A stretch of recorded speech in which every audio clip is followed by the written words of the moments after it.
Vous recherchez un courtier en assurance efficace et crédible. Venez à Johnson Insurance. Grâce à son large éventail d'assureurs, Johnson Insurance vous appuie dans l'élaboration des contrats d'assurance automobile, assurance maladie, assurance voyage, incendie, accident, risques divers, transports et vie. Johnson Insurance n'est jamais loin de vous. À Porto Novo, votre courtier en assurance est situé au quartier Condévier, Carrefour Yaya Gendarme, derrière l'immeuble Modec Microfinance. À Johnson Insurance, la satisfaction de la clientèle est notre credo. Contact 97 112 50 05 97 07 110 60 61 01 89 111. Johnson Insurance vous conseille, vous assure et vous accompagne. Vous avez besoin d'un espace publicitaire pour faire connaître votre société ou vos produits? Seul Guérit TV Monde peut vous satisfaire. Pour tout renseignement, contactez le 00229 91 19 10 10. Guérit TV Monde, le leader des web TV.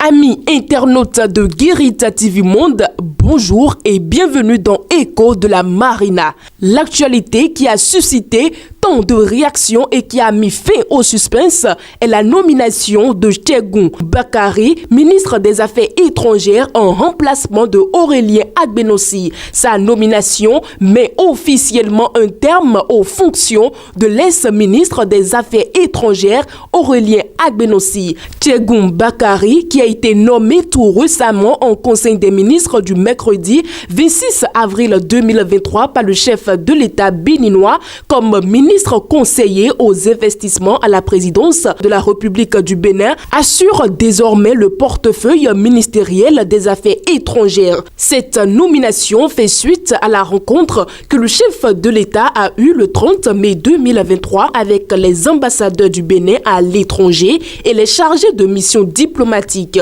Il faut d'ailleurs rappeler que Tchegoum Bakary a été entre-temps ministre conseiller à la présidence togolaise. Contrairement à la nomination de Paulette Adjovi Yekpe, qui a fait le chou gras des réseaux sociaux sans aucune note officielle, la nomination de Tchegoum Adjadi Bakary a été officiellement annoncée par un communiqué du secrétariat général du gouvernement. D'après ce communiqué, le président de la République, M.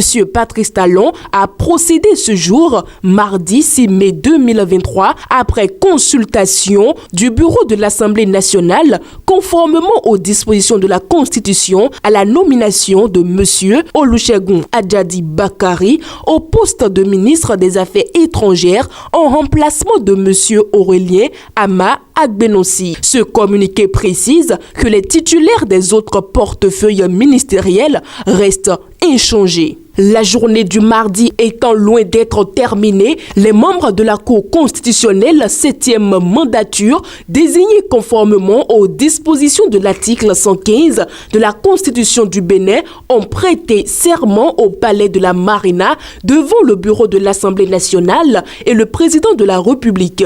Ils sont au total 3 membres désignés par le président de la République et 4 membres par le bureau de l'Assemblée nationale. Les actes protocolaires de cette cérémonie de prestation de serment ont été rythmés par une série de lectures. D'abord, le secrétaire général de l'institution constitutionnelle, Gilles Badé, a lu les textes fondant juridiquement la cérémonie consacrant l'entrée en fonction officielle des nouveaux sages de la Cour constitutionnelle. Puis, le lecture des actes par lesquels le bureau de l'Assemblée nationale et le président de la République ont chacun désigné les sages de la 7e mandature de la Cour constitutionnelle. Après ces formalités, vint l'instant solennel.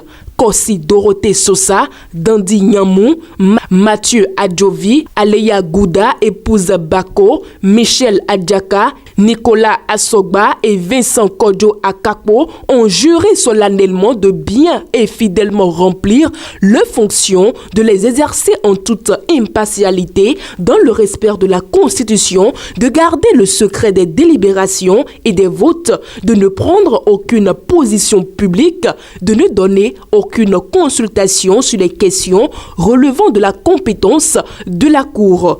Après avoir pris acte des serments respectifs des 7 nouveaux sages de la Cour constitutionnelle, le président Patrice Talon les a félicités pour le choix et leur a exprimé sa gratitude et celle du peuple béninois pour avoir accepté d'assumer cette charge.